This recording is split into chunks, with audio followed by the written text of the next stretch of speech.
The three old covenants.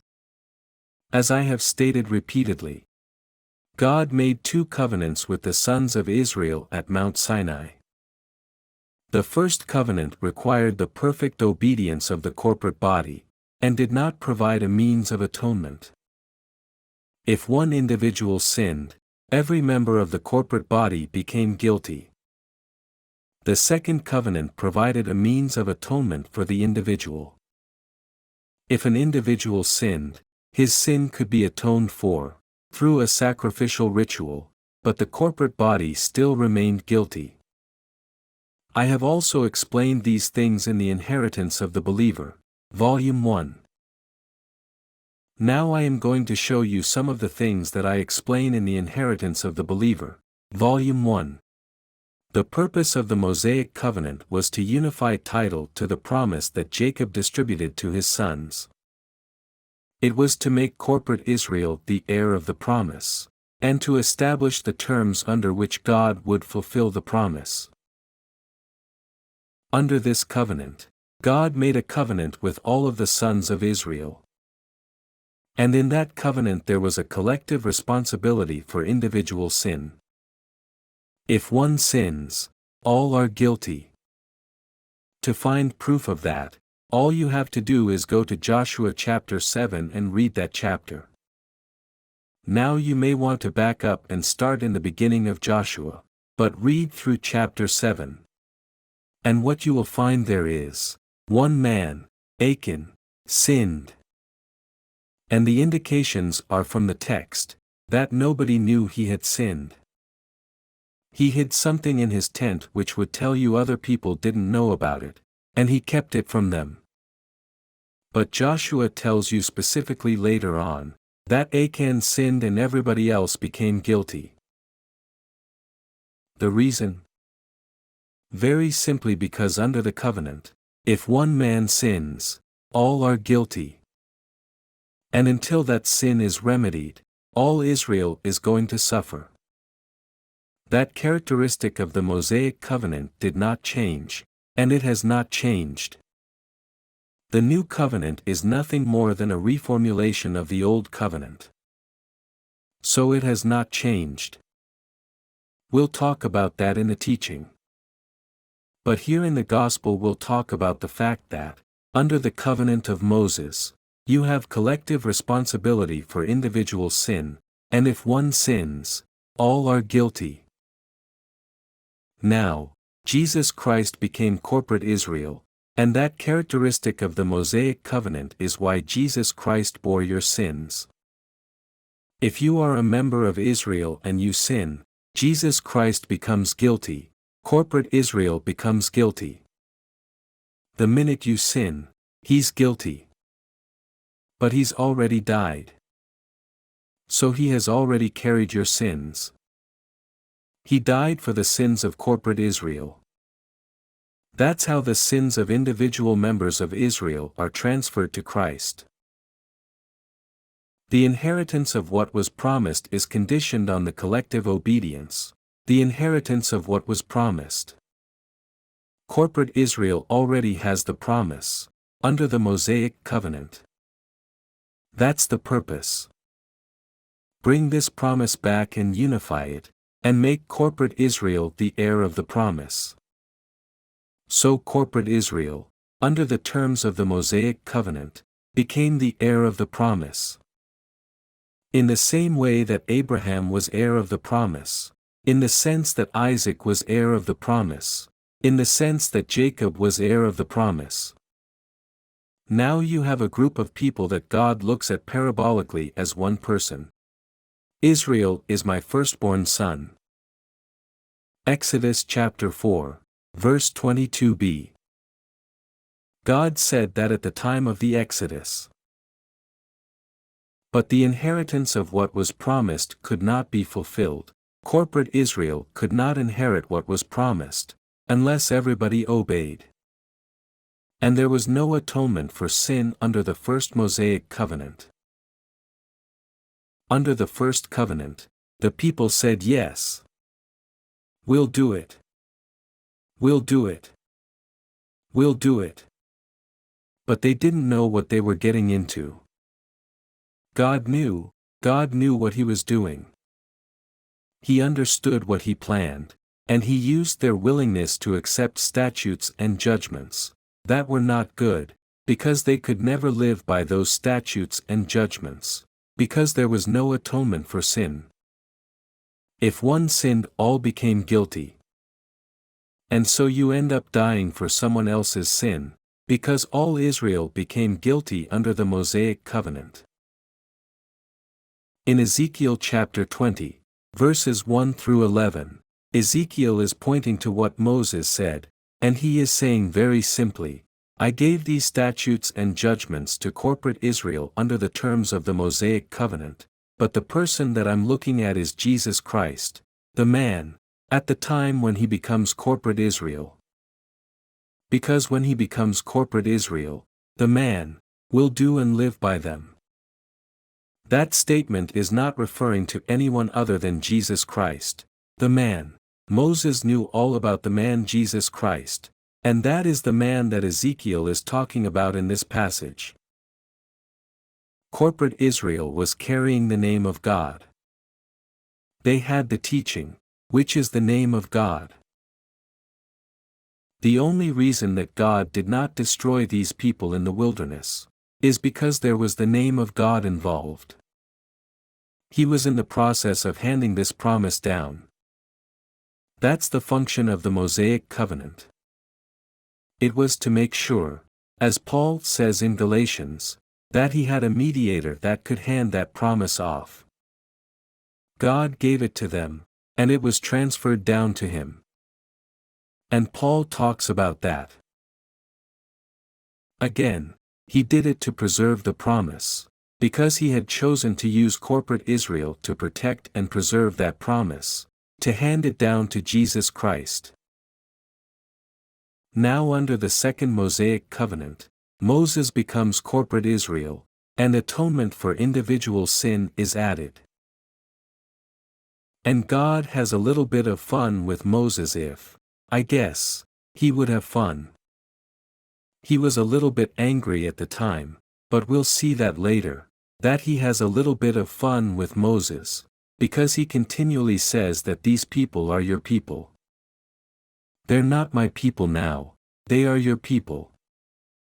And the reason he does that is because corporate Israel, the sons of Israel, ceased to be God's people when they broke the covenant. Moses asked that God not destroy the people, and so they become Moses' people.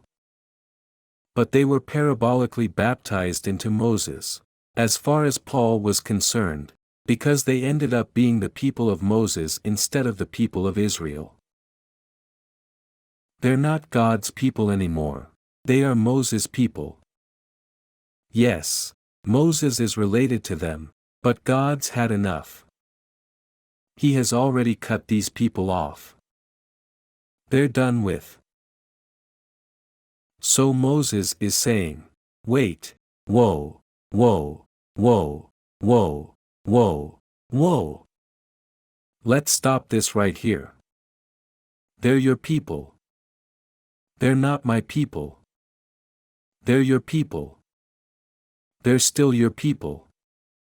And God says, no, I've already cut them off, and I'm going to make you into a great nation. And then Moses goes ahead and he argues his point. You say, oh, he changed his mind about the promise. No, he changed his mind concerning destroying the whole batch of them. He didn't change what he had already done. He had already cut them off. They were no longer his people. He had already made Moses the heir of the promise. Now he said, no, I won't destroy them. We'll do something else. The covenant, the first covenant, the covenant at Mount Sinai, is no longer in existence.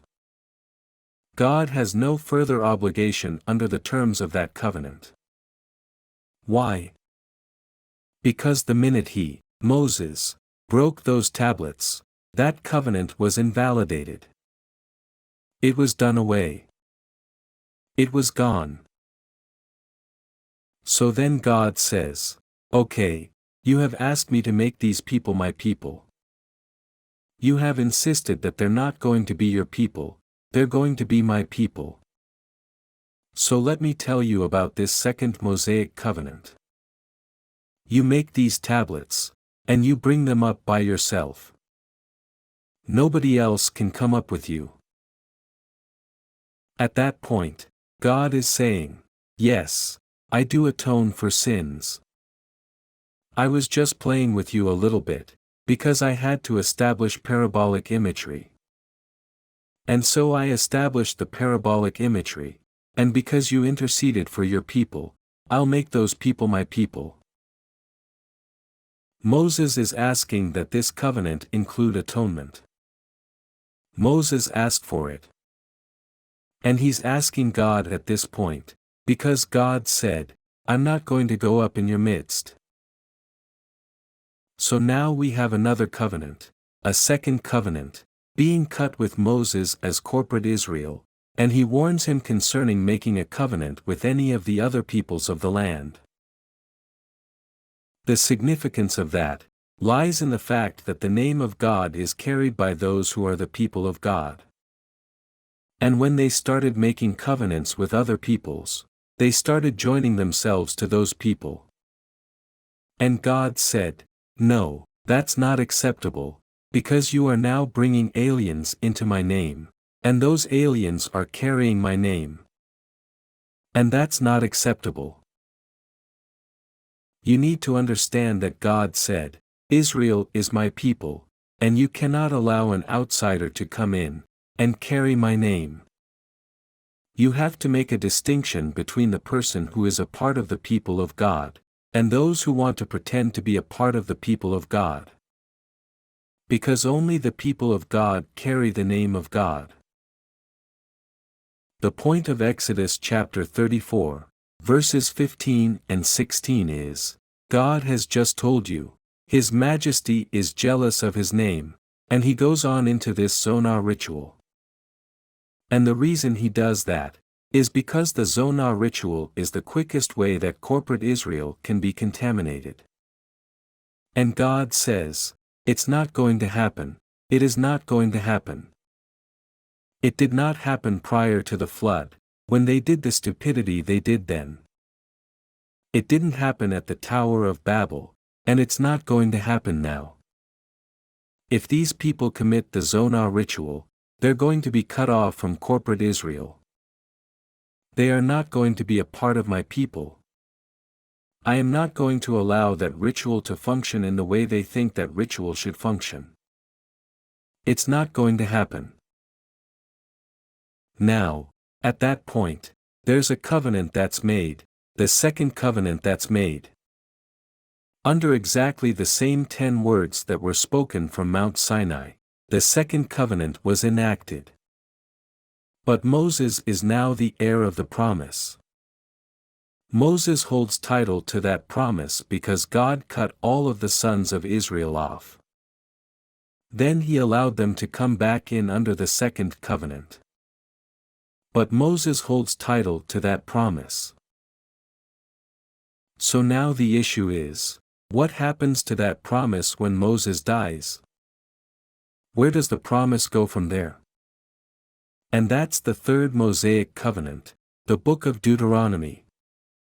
And if you want to find out what happened to the promise, all you have to do is look in the 33rd chapter of the book of Deuteronomy, which is called, the blessing of Moses. What did Abraham do? He blessed Isaac. What did Isaac do? He blessed Jacob. What did Jacob do? He blessed his 12 sons. What have I told you about the promise? It's always transferred as an inheritance, by means of a spoken blessing. All I'm doing to you under these circumstances is, I'm blessing you. That's it. I am transferring the blessing of Abraham to you, the Gentiles, so that you may be blessed. That's it. You will then become an heir of the promise. In the same way that Abraham was an heir of the promise, Isaac was an heir of the promise, Jacob had the promise, Moses had the promise. You too can have that same promise, and all you have to do to have that promise is listen to the blessing and receive it. That's all it takes. If you believe it, you have it. If you don't believe it, and you are like Esau, you despise it, you don't see the value in it, then you don't have the promise. Moses, right before his death, blessed the sons of Israel and transferred the promise that he had, down to these 12 tribes, the inheritance of the believer. Session 3. Here's the blessing of Moses. Deuteronomy chapter 33, verses 1 through 29, my interim translation. Now this is the blessing with which Moses, the man of the living God, blessed the sons of Israel before his death. And he said, His Majesty will come in out of Sinai, and he will rise for them out of Seir, he will shine forth out of Mount Paran, and a Holy One will come out of 10,000, out of his right hand, the fire of a decree for them. He will definitely cherish peoples, all his holy ones will be in your hand, and they will follow in your footsteps. He will carry some of your words. Moses commanded a teaching for us as the possession of the congregation of Jacob, so that there will be a king in Jeshurun when he rounds up the heads of the people together with the branches of Israel. Reuben will live and not die, but there will be a small number of his adult males. But then he said this concerning Judah, Your Majesty listen to the voice of Judah and bring him to his people. He will argue for him with his hands, but you must be a helper against his adversaries. And concerning Levi he said, Your Thummim and your Urim belong to a man with your virtue, the one that you tested at Massah, the one that you argued with beside the waters of Meribah, the one who will say to his father and to his mother, I have never seen him. And he will not recognize his brothers, and he will not acknowledge his sons, because they must stand watch over your statements, and they must safeguard your legal agreement. They will teach your decisions based on the truth to Jacob, and your teaching to Israel. They will assign incense for your nose, even a whole burnt offering on your altar. Your Majesty, bless his entourage, and take great pleasure in the deed his hands have done. Strike the loins of those who rise up against him with a perfect blow, and of those who hate him, so that they cannot rise up. Concerning Benjamin he said, The beloved of his Majesty will reside securely beside him, sheltered beside him all day, even residing between his shoulders. And concerning Joseph he said, His land is part of the blessings of his Majesty, part of the best produce of the sea of waters, part of the best produce of the dew, even part of the best produce of the deep that lies below, even part of the best produce of the crop of the sun, even part of the best produce of the edible fruit of the moons, even part of the best produce of the top of the mountains of Kedem, even part of the best produce of the hills of a burning eternity, even part of the best produce of the earth and her fullness, even the goodwill of the one who resided in the prickly bush, will come to the head of Joseph, even to the crown of the head of the Nazarite of his brothers. Splendor belongs to him, the firstborn of his spring wall, but his horns are the horns of a wild ox. He will butt peoples together with them, to the ends of the earth.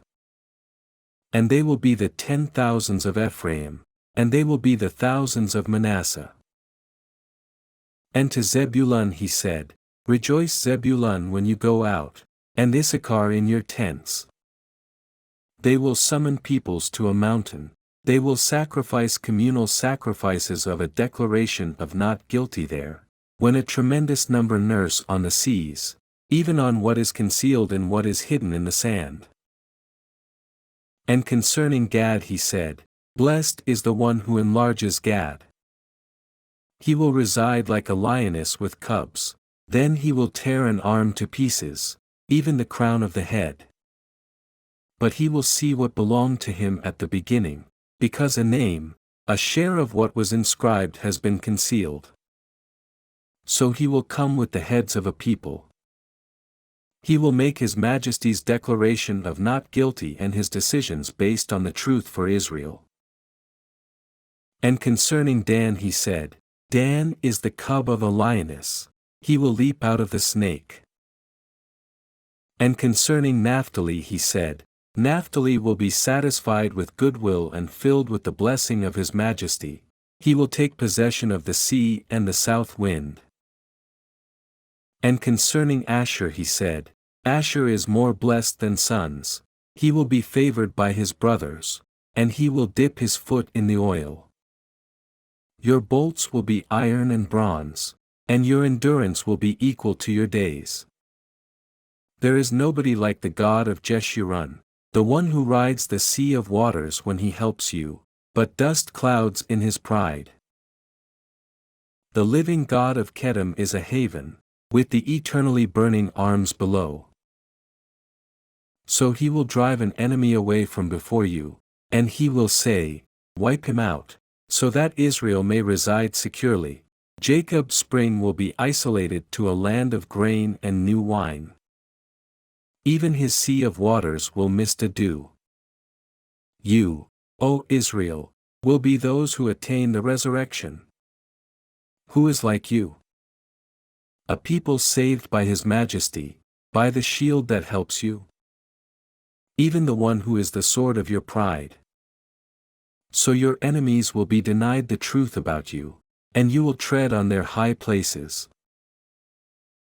Now compare that blessing, the blessing of Moses, who was the heir of the promise in his day, to the blessing that Jacob, who was the heir of the promise in his day, bestowed on his sons. Genesis chapter 49, verses 1 through 33, my interim translation. Then Jacob summoned his sons and said, Round up, so that I may tell you what will befall you in the last days. Gather and listen, sons of Jacob, and listen to your father Israel. Reuben, you are my firstborn, my power and the beginning of my virility, a remnant, even a strong remnant, to carry my name. Uncontrollable like water, you will not leave behind a remnant, because you went up on your father's beds. At that time you polluted my bedspreads by going up. Simeon and Levi are brothers, their contracts are containers of maliciousness.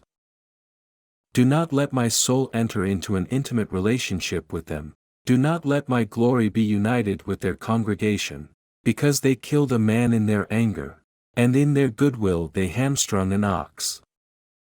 Their anger is irrevocably cursed, because it is strong, and their unbounded rage, because it is hard. I will allot them as a share in Jacob, and I will disperse them in Israel. Judah, your brothers will definitely thank you, your hand will be on the neck of your enemies, the sons of your father will prostrate themselves to you. Judah is the cub of a lioness, you will climb up from something consumable my son. He will kneel, he will lie down like a lioness, but like a lioness with cubs, who would get him up? A branch will not turn aside from Judah, and what has been inscribed from between his feet, until he to whom it belongs comes, and subservience of all peoples is his. One who binds his male donkey to a vine, even the son of his female donkey to a productive vine will wash his garments with the wine, even his apparel with the blood of grapes. Both eyes bloodshot from wine, but teeth white from milk. Zebulun will reside at a harbor of the seas, and he will become a harbor for ships, but his foothills will be alongside Sidon. Issachar is a limber jackass that lies down between the saddlebags when he sees that a resting place is good, and that the earth is pleasant. Yet he will stretch out his shoulders to bear a burden, but it will happen that he becomes a slave at forced labor. Dan will adjudicate his people's case, as one of the branches of Israel. Dan will be a serpent alongside a way, a horned viper alongside a path, the one that bites a horse's heels, so that the one riding him falls backwards. I will wait expectantly for your salvation, your majesty. Gad, a band of raiders will raid him, but he will raid at their heel. About Asher, his bread will be robust, and he will be given some of a king's delicacies. Naphtali is a doe that has been let go, one who makes clear statements. Joseph is the son of a woman who bore fruit, the son of a woman who bore fruit alongside a spring, daughters of a woman who went marching alongside a spring wall.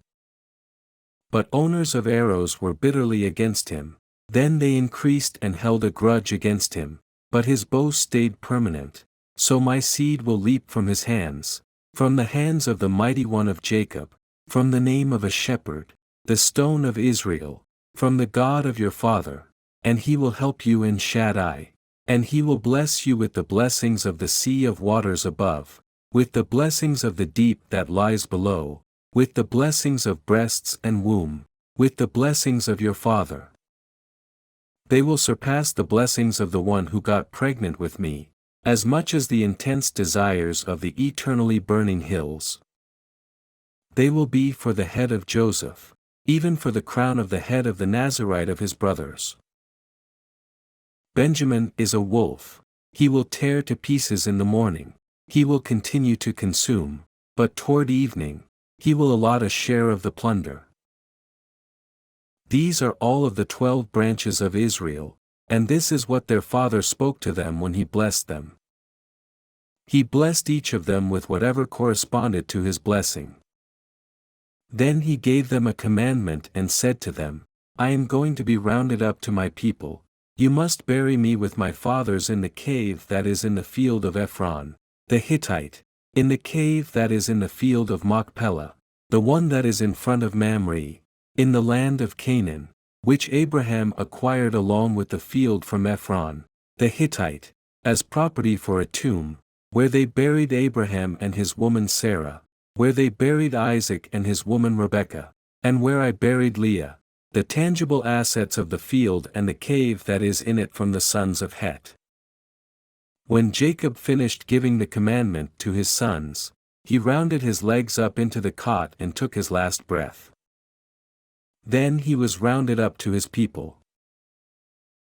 My point in showing you both the blessing of Moses and the blessing of Jacob is to make the point that both serve the same function. In both cases, the heir of the promise is handing down the promise to the next heirs of the promise.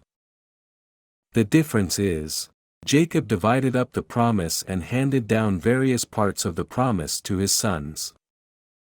Moses handed down the promise to the tribes of corporate Israel, the heir of the promise. But he did so only after the people ratified yet a third covenant, one in which they became members of the corporate entity rather than members of Moses. Deuteronomy chapter 29, verses 14 through 18, my interim translation. So I am not cutting this legal agreement and this oath with you alone, because it is with him who is standing here with us today before his majesty, our God, and with him who is not here with us today, because you know that we dwelled in the land of Egypt, and that we passed through in the midst of the Gentiles that you passed through, and you saw their disgusting things and their idols, wood and stone and silver and gold that they had with them, so that there is no man, or woman, or family, or branch, whose heart doesn't about face today, to walk away from his majesty, our God, to work for the gods of those Gentiles, so that there is no root among you, bearing poison and wormwood as fruit.